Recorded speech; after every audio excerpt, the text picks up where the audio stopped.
Hello everyone, AK ఎడ్యుఫ్యూజన్ YouTube ఛానల్కు స్వాగతం. ఇక్కడ ట్రిక్స్తో ఏదైనా నేర్చుకోవచ్చు. సరే, ఈరోజు మనం భారతదేశ ఆర్థిక చరిత్రలో చాలా ముఖ్యమైన పంచవర్ష ప్రణాళికల గురించి, అది కేవలం 5 నిమిషాల్లో గుర్తుండిపోయేలా కొన్ని అద్భుతమైన ట్రిక్స్ తెలుసుకోబోతున్నాం. అసలు ఈ 5 ఇయర్ ప్లాన్స్ అనే ఐడియా మనకి యుఎస్ఎస్ఆర్ నుండొచ్చిందని తెలుసా? సరే, మరి ఆలస్యం ఎందుకు, మన దేశ ప్రగతి ప్రయాణంలోకి వెళ్ళిపోదాం. అవును, అందరికీ వచ్చే సమస్య ఇదే. 12 ప్రణాళికలు, వాటి సంవత్సరాలు, లక్ష్యాలు. అబ్బో, ఇవన్నీ గుర్తుపెట్టుకోవడమంటే మాటలు కాదు, చాలా కష్టం. అయితే కంగారు పడాల్సిన పనేలేదు. ఎందుకంటే ఈ మొత్తం సమాచారాన్ని చాలా సింపుల్గా గుర్తుంచుకోవడానికి ఓ సీక్రెట్ ట్రిక్ ఉంది. ఆ ట్రిక్ ఏంటో తెలుసుకోవడానికే మనం ఇక్కడున్నాం. వింటుంటేనే ఆశ్చర్యంగా ఉంది కదా. అసలు మ్యాజిక్ అంతా ఇక్కడే ఉంది. మనం ఆ 12 ప్రణాళికలను బట్టి పట్టాల్సిన అవసరమే లేదు. వాటి మధ్యలో వచ్చిన 3 బ్రేక్స్, ఆ 3 విరామాలను గుర్తుంచుకుంటే చాలు. ఈ మొత్తం టైంలైన్ను అర్థం చేసుకోవడానికి ఇదే అసలైన మాస్టర్ కీ. ఈ ఒక్క ట్రిక్తో ఈ పెద్ద చరిత్రను చాలా తేలిగ్గా మనసులో పెట్టేసుకోవచ్చు. ఆ మాస్టర్ కీ ఇదే 3-2-2 రూల్. చాలా సింపుల్. చూడండి, మొదటి 3 ప్లాన్స్, తర్వాత ఒక 3 సంవత్సరాల బ్రేక్, ఆ తర్వాత 2 ప్లాన్స్, 2 సంవత్సరాల బ్రేక్, మళ్ళీ చివరిగా 2 ప్లాన్స్, మరో 2 సంవత్సరాల బ్రేక్. అంతే, 3-2-2. చాలా సింపుల్ కదూ. సరే, ఇప్పుడు మొదటి దశలోకి వెళ్ళిపోదాం. ఇది మన మొదటి ప్రధానమంత్రి జవహర్లాల్ నెహ్రూ గారి హయాంలో భారతదేశానికి బలమైన పునాదులు వేసిన కాలమన్నమాట. ఈ టైంలో ప్రధానంగా వ్యవసాయం, భారీ పరిశ్రమల మీద ఫోకస్ పెట్టారు. మొట్టమొదటి ప్రణాళిక, దీని ఫోకస్ అంతా వ్యవసాయం మీదే. హారోడ్ డోమర్ మోడల్ని ఫాలో అయ్యి ముఖ్యంగా ఇరిగేషన్ అంటే నీటిపారుదల సౌకర్యాలపై దృష్టి పెట్టారు. దీనివల్లే భాక్రానంగల్ లాంటి పెద్ద పెద్ద డ్యాంలు, మన ఐఐటీల లాంటి గొప్ప సంస్థలొచ్చాయి. అనుకున్న టార్గెట్ 2.1% అయితే సాధించింది ఏకంగా 3.6%. అంటే ఇది సూపర్ సక్సెస్ అయింది. మరి దీన్ని ఎలా గుర్తుపెట్టుకోవాలి? ఇదిగో ట్రిక్. 1 అనే నంబర్ చూడ్టానికి ఒక కర్రలా ఉంటుంది కదా. ఇప్పుడు ఊహించుకోండి, ఒక రైతు చేతిలో ఆ కర్ర పట్టుకుని పొలంలో ఒక హీరోలాగా హారోడ్ డోమర్ మోడల్ పనిచేస్తున్నాడు. అంతే, మొదటి ప్లాన్ వ్యవసాయం, హారోడ్ డోమర్ మోడల్ అన్నీ గుర్తుండిపోతాయి. ఇక రెండవ ప్రణాళికతో సీన్ మొత్తం మారిపోయింది. ఫోకస్ వ్యవసాయం నుంచి పరిశ్రమల వైపు షిఫ్ట్ అయింది. పీసీ మహాల్నోబిస్ గారి మోడల్ ఆధారంగా దేశంలో భారీ పరిశ్రమలను స్థాపించడం మీద దృష్టి పెట్టారు. మన దేశ పారిశ్రామిక రంగానికి ఇదొక రకంగా బలమైన పునాది వేసింది. దీనిక్కూడా ఒక ఫన్నీ ట్రిక్ ఉంది.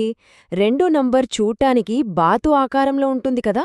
ఆ బాతు మెల్లగా నడుచుకుంటూ ఒక పెద్ద ఉక్కు ఫ్యాక్టరీ, ఒక మహలనోబిస్లోకి వెళ్తోందని ఊహించుకోండి. సింపుల్. బాతు అంటే 2వ ప్రణాళిక, మహల్ అంటే మహలనోబిస్ మోడల్, దాని ఫోకస్ పారిశ్రామికీకరణ. ఇదిగోండి మీకోసం ఒక బోనస్ ట్రిక్. ఈ ప్లాన్లో కట్టిన 3 పెద్ద స్టీల్ ప్లాంట్స్, వాటికి హెల్ప్ చేసిన దేశాలను ఎలా గుర్తుపెట్టుకోవాలో చూడండి. దుర్గాపూజను యూకే ఫ్రెండ్స్తో చేసుకున్నాం. రష్యా మనకు భలాయ్ అంటే సహాయం చేసింది. జర్మనీతో కలిసి కేలా అంటే అరటిపండు తిన్నాం. అంతే, సింపుల్. ఇక 3వ ప్రణాళిక, ఇది చాలా పెద్ద లక్ష్యంతో మొదలైంది. భారతదేశాన్ని ఏ విషయంలోనూ ఇతరులపై ఆధారపడని ఒక స్వయం సమృద్ధ ఆర్థిక వ్యవస్థగా మార్చాలని టార్గెట్ పెట్టుకున్నారు. కానీ అనుకున్నది ఒకటి, అయింది మరొకటి. ఈ ప్లాన్ దారుణంగా ఫెయిలైంది. ఎందుకో ఇప్పుడు చూద్దాం. 3 నంబర్ను పక్కకు తిప్పితే అదొక విరిగిన గుండెలా కనిపిస్తుంది. సరిగ్గా అలాగే ఈ ప్రణాళిక సమయంలో దేశానికి 3 పెద్ద దెబ్బలు తగిలాయి.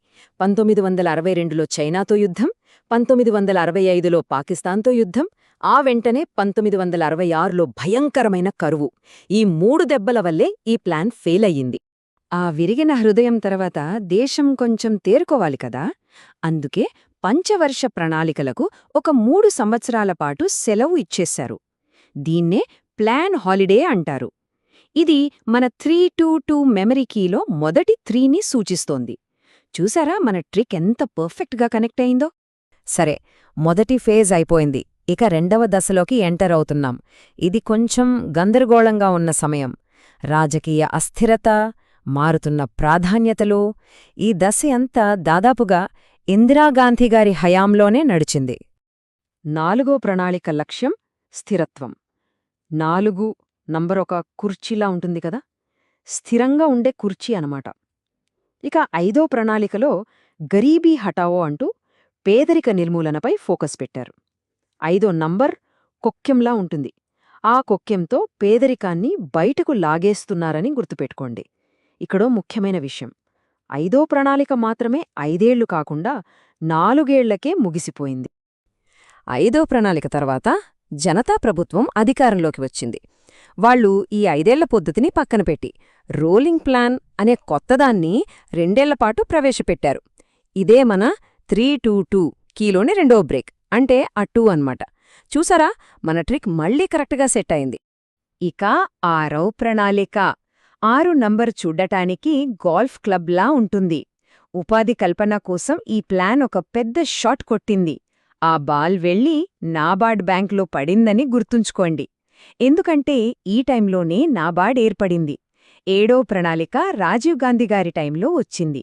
7 నంబర్ వీధిదీపంలా ఉంటుంది. ఆ వీధిదీపం కింద ఆహారం, పని, ఉత్పాదకత అనే 3 విషయాలపై ఫోకస్ పెట్టారు. 7వ ప్రణాళిక తర్వాత మన దేశం తీవ్రమైన ఆర్థిక సంక్షోభంలో చిక్కుకుంది. అందుకే 5 ఏళ్ల ప్లాన్ కాకుండా 2 ఏళ్లపాటు ఒక్కో సంవత్సరానికి వేరువేరుగా వార్షిక ప్రణాళికలు అమలు చేశారు. దీంతో మన 3-2-2 మెమరీ కీలోని చివరి 2 కూడా పూర్తయ్యింది. మన ఫ్రేమ్వర్క్ ఇప్పుడు కంప్లీట్ అయ్యింది.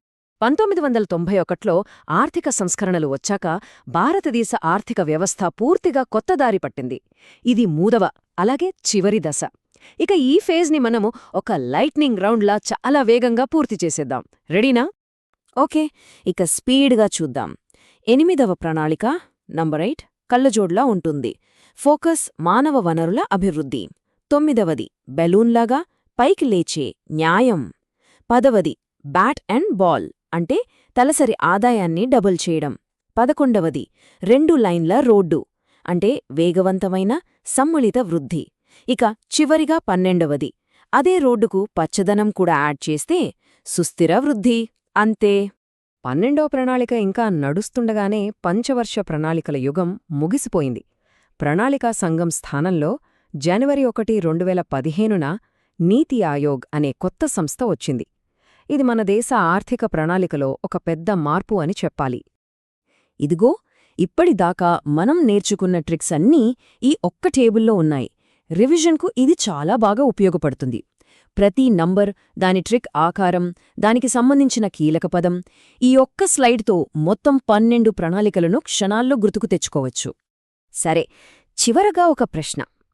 పంచవర్ష ప్రణాళికల పద్ధతి పోయి ఇప్పుడు నీతి ఆయోగ్ వచ్చింది కదా, అంటే ఆ పాత పద్ధతిలో పెద్ద పెద్ద జాతీయ ప్రణాళికలు వేసే కాలం ఇక శాశ్వతంగా ముగిసిపోయినట్లేనా? ఈ 65 ఏళ్ల సుదీర్ఘ ప్రయాణం నుంచి మనం నేర్చుకున్న పాఠాలతో మన దేశ భవిష్యత్తు ఆర్థిక విధానం ఎలా ఉండబోతోంది? దీని గురించి ఆలోచించటం ఆసక్తికరంగా ఉంటుంది కదా.